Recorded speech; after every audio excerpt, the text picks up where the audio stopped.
Greetings from Cleveland, Ohio, where we are in week 3 of our state-mandated stay-at-home order.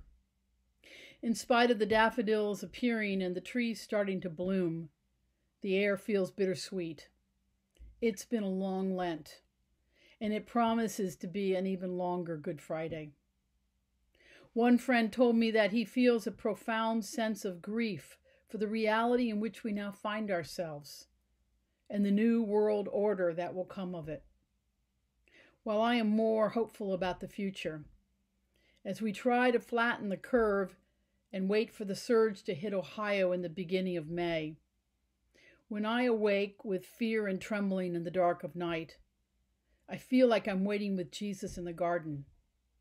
I guess you might say that it's still Maundy Thursday in my world.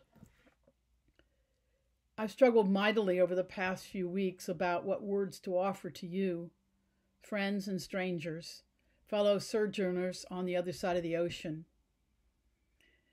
The Atlantic, used to feel like a pond, and it now seems like a very wide body of water.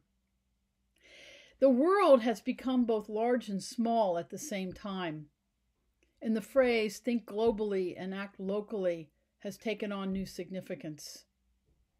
We intentionally shop at the farmers market to support our local food supply.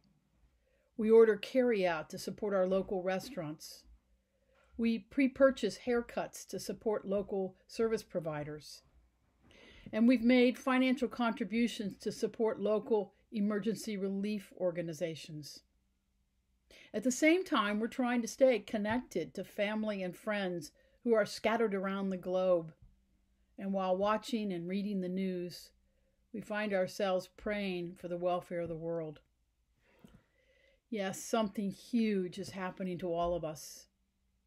When it's over, or maybe I should say, when we experience some respite and relief, who knows how many lives will be lost, and if we will be among the dead. Who knows how many jobs will have disappeared in this pandemic? How many retirement savings will be diminished by this economic crisis? And how many individuals will see their hopes, dreams, and years of hard work washed away by this storm? It will be a lot. It will be a long Good Friday. But here's what I believe. Christ has risen, and we rise. I heard those words in a profound way in your cathedral on Easter of 2017, when I had been diagnosed with early onset dementia. I heard those words and I took them into my heart, and frankly, they changed my life. And I'm hearing those words again in the midst of COVID-19.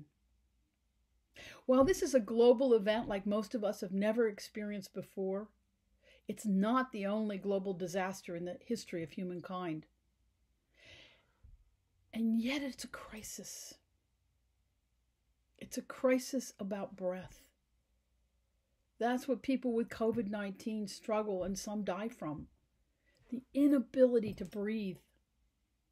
In Hebrew, there are 2 words for breath: neshima and ruach.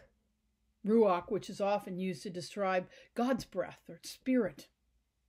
Now, while I don't believe for a minute that God has caused this pandemic, I do think that perhaps the earth is trying to teach us something about breath. As St. Hildegard in her wisdom once said, all of creation God gives to humankind to use. If this privilege is misused, God's justice permits creation to punish humanity. Perhaps as painful as this global crisis is for many of us, and as sacrificial and awful as this pandemic will be for some of us, COVID-19 is imposing a necessary pause so that humanity, along with the rest of creation and the very earth itself, can catch our collective breath as we reconnect to God's breath.